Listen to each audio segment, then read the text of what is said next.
भाई किसी मित्र की चिट्ठी है। I wanted to share something that has been coming up very strongly for me these days. Ever since I started on the spiritual path, I have believed deeply that I am not just this body, but a soul living through this body. I still believe that. क्योंकि जब से मैं ये आध्यात्मिक रास्ते पे आई तो ये विश्वास तो है कि मैं शरीर नहीं हूँ बल्कि आत्मा हूँ। इस शरीर के थ्रू आत्मा है जो कि जो ज़िंदगी जी रही है। But because of this, many questions have started troubling me. If I am really the soul, then what am I doing in the world where everything feels temporary? तो अगर मैं आत्मा हूँ तो इस दुनिया में मैं क्या कर रही हूँ जहाँ की सब चीजें तो टेम्पररी है। Family, relationships, this body, pain, pleasure, money, possessions, one day all of it will go away. ये सब तो खत्म हो जाएंगे। परिवार है, संबंध है, शरीर है, दर्द है, पैसा है, धन दौलत है, तो खत्म हो जाएंगे। Then what is the point of doing anything? तो कुछ भी करने का मतलब क्या है?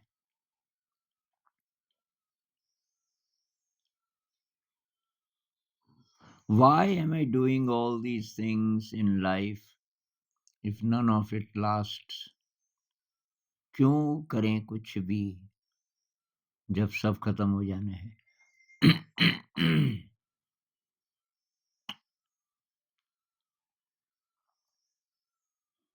तो फिर सत्य क्या है? मीनिंग किस चीज में है?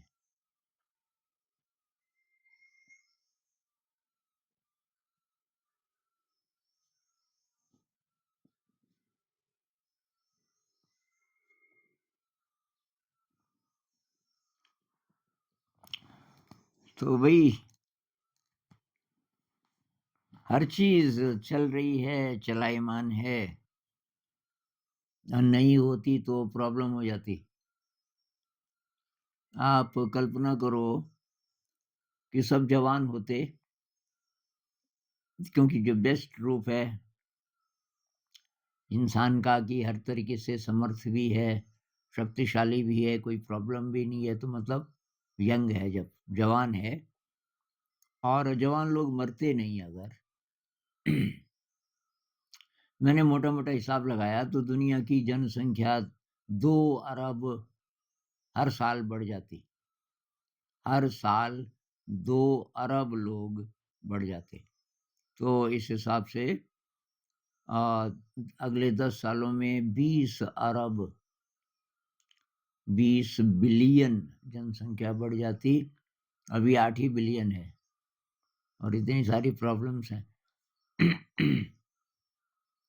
तो इंसान रहता कहाँ? शायद एक दूसरे को मतलब बहुत ज्यादा हिंसा बढ़ती, फिर क्या पता आदमी आदमी को खा जाता जब खाने के लिए कुछ होता ही ना। तो कुदरत ने बैलेंस बनाया हुआ, एक तो मर भी जाते हैं कुछ। अब कुल मिला के जनसंख्या शायद थोड़ा थोड़ा बढ़ रही है, लेकिन अब बहुत ज्यादा नहीं। और तो ये तभी हो सकता है जबकि ये जो जिंदगी का साइकिल हो ये चले। अब इसका मीनिंग क्या है? अगर हम आत्मा हैं तो ये सब भाई ये सब खेल है। खेल में यही तो होता है भाई। घरौंदे, रेत के घरौंदे बना रहे हैं बच्चे समुद्र के किनारे। टैगोर जी की कोई कविता है शायद इस तरीके की। तो on the sea shore of endless worlds children meet, अनंत जगतों के सागर तट पर बच्चों का मिलन है। बच्चे आए हैं अनंत जगतों के सागर तट पर।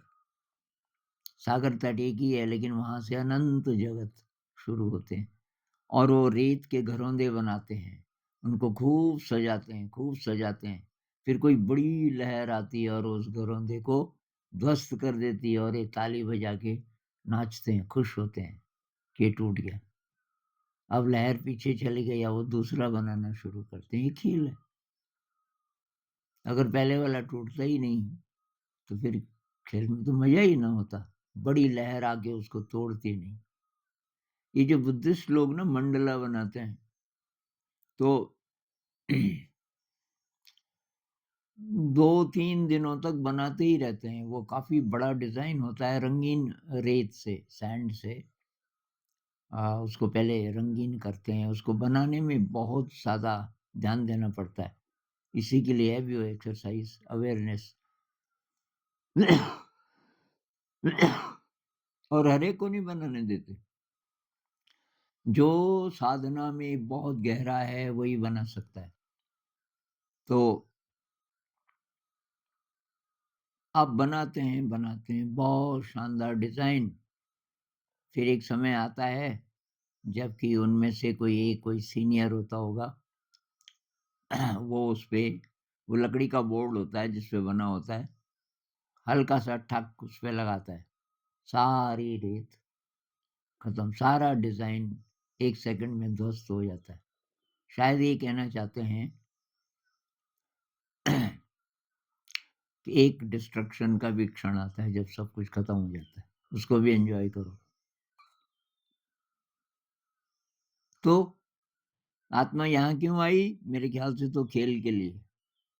खेल है ज़िंदगी या डांस है। टैगोर जी कहते हैं डांस, ये एक बहुत भयंकर डांस है।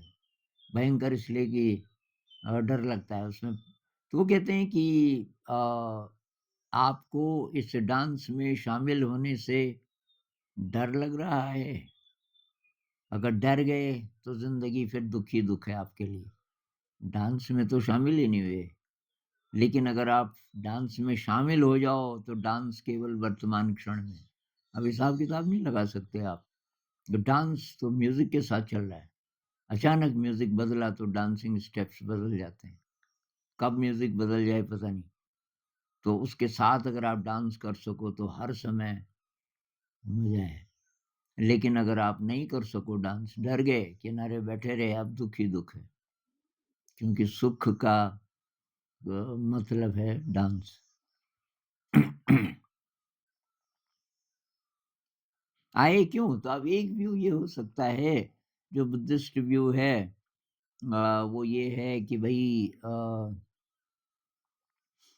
जब तक हम लिबरेट नहीं हो जाते, यानी कि हमने अ, कई लाइफ टाइम्स में कई सारे दुष्कर्म भी किए हैं और जो दुष्कर्म किए बुद्धिज़्म में अकुशल कर्म कहते हैं, पर आम भाषा में हम दुष्कर्म बोल सकते हैं।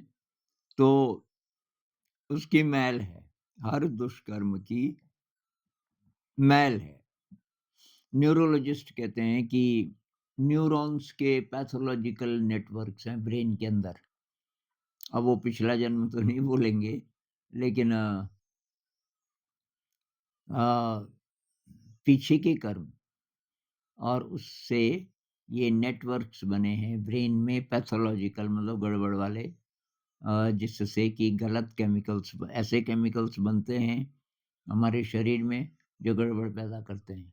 उससे व्याकुलता आती है, उससे रोग पैदा होते हैं, उससे एंग्ज़ायटी आती है, उससे डिप्रेशन आ सकता है और इस सब की जड़ है कि हमने पिछले जो गड़बड़ कर्म किए थे, उससे ब्रेन का नक्शा ऐसा बना हुआ है।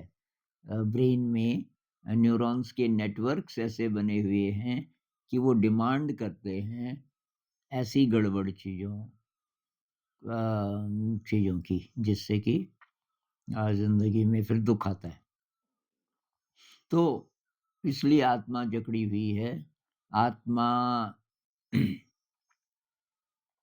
पर हमने ये अशुद्धि की कोटिंग कर दी है। मतलब आत्मा का तो कोई कुछ बिगाड़ नहीं सकता, पर हमारी आत्मा के और हमारे बीच में एक दीवार जैसी बन गई, जो कि जिसके पार हम बहुत कम देख पाते हैं। अ, तो वो दीवार मैल की है और उसको ख़त्म करने के लिए हमको फिर बार-बार जन्म लेना पड़ता है। तो ये जन्म है हमारा शुद्धिकरण के लिए। तो आप ध्यान तो करते ही हो।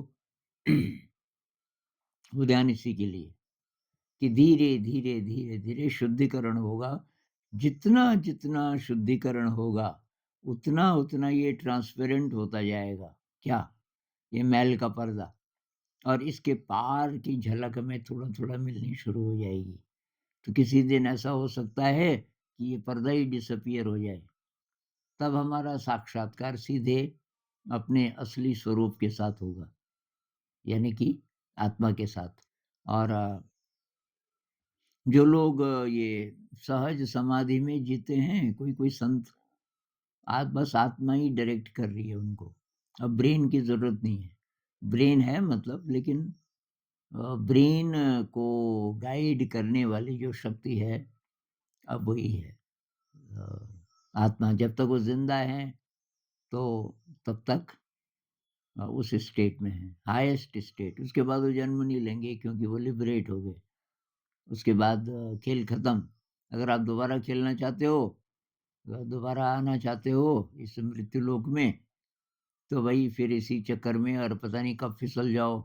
फिसलोगे तो ज़रा और नीचे चले जाओगे, थोड़ा और गंद जमा कर दोगे, तो तब इस पूरे साइकिल में से निकलने में उतना और टाइम लगेगा। लेकिन आत्मा की चॉइस है कि भई मैं, जैसे लुका-छिपी खेलते हैं ना, उसमें भी फ्रस्ट्रेशन आ सकता है। अब लुका-छिपी आप खेल रहे हो, 2-3 बार आपकी बारी आई ढूँढने की, आपने आसानी से ढूँढ लिया साथी को। मान लीजिए 2 साथी खेल रहे हैं, तो अब अगली बार फिर जब आपकी बारी आई ढूँढने की, इस बार वो सारी जगह आपने देख ली, जहाँ संभावना थी, कहीं मिल ही नहीं रहा। अब व्याकुलता शुरू। अब मान लीजिए जंगल में खेल रहे हो आप, बड़ी देर हो गई, आपको बीच-बीच में डाउट होता है, कहीं वो छोड़ के नहीं चला गया, कहीं घर तो नहीं चला गया साथी, और थोड़ा-थोड़ा आप डरने लग जाते हो कि कहाँ है? फिर आप चिल्ला के उसको कि, "आजा यार, मैं हार गया, तू निकल बाहर।"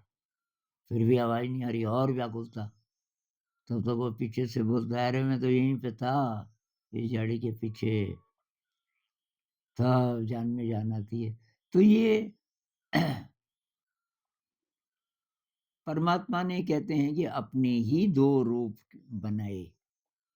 एक ये क्रिएशन और एक वो खुद। समझ लो एक इंसान और एक वो खुद। और उसको बोला कि आप ढूँढ मुझे, क्योंकि जैसे ही तू जन्म लेगा तो सब भूल जाएगा। तू कहाँ से आया? तू विशुद्ध आत्मा है। अब हम मान तो लेते हैं कि मैं आत्मा हूँ, लेकिन रियलाइज़ेशन तो नहीं है ना। भई मैं आत्मा हूँ, ये तो थियरी है ना, फिलॉसफी है। एक्चुअली वो स्पर्श मिले तब है बात। वो स्पर्श मिल जाए तो सारे सवाल खत्म हो जाएँगे। तब ये सवाल नहीं आएँगे कि हम यहाँ क्या कर रहे हैं? अगर हम आत्मा हैं तो फिर शरीर क्यों है? और तब ये सारा जाल समझ आ जाएगा। भई इसका पर्पज़ है। पर्पज़ है शुद्धिकरण। और तो ये शुद्ध होने में कोई मज़ा है मेरे ख़्याल से। ये गेम का हिस्सा है कि सारे सारे रंग देखने हैं ज़िंदगी के। अब रंग देखने के चक्कर में हम गड़बड़ चीज़ों में लिप्त भी हो जाते हैं। अब फिर पता चलता है, फिर थोड़ा बुद्धि बढ़ती है कि यार ये तो गंदा हो गया मैं, जो आप शुद्ध कर रहे हैं। फिर साधना से हम शुद्ध करते हैं, फिर आत्म स्वरूप को प्राप्त कर लेते हैं। उसके बाद बुद्धिज़्म में तो कहते हैं कि बोधिसत्व, जब हम बिल्कुल आज़ाद हो गए, लिबरेट हो गए, उस अनंत में विलीन हो सकते हैं। अब बुद्धिज़्म में तो परमात्मा तो बोलते नहीं ना वो, अ, वो नथिंगनेस बोलते हैं। पर मेरे ख़्याल से तो मतलब वही है कि कोई सोर्स है, infinite energy, intelligence, love, compassion, creativity, कुछ भी कह लो, कोई सोर्स है, और हम उसमें चले जाते हैं, एकदम शुद्ध हो गए तो। अब वो कहते हैं बोधिसत्व। अब जानबूझ करके आत्मा फिर जन्म लेना चाहती है किसी-किसी की इस धरती पे, मनुष्य के कल्याण के लिए। तो अब ये सवाल तो रहेंगे ना, आत्मा क्या है? परमात्मा क्या है? पुनर्जन्म क्या है? ये ब्रह्मांड क्या है? कहाँ तक है? ये सवाल तो तब तक रहेंगे जब तक कोई बहुत बड़ी झलक न मिल जाए, और झलक मिलने से भी कोई कंक्लूसिव ऐसा आंसर किसी के पास नहीं हो सकता कि वो फाइनली बता दे कि रियलिटी ऐसी है। क्योंकि कहते हैं सत्य कोई स्टैटिक चीज़ नहीं है।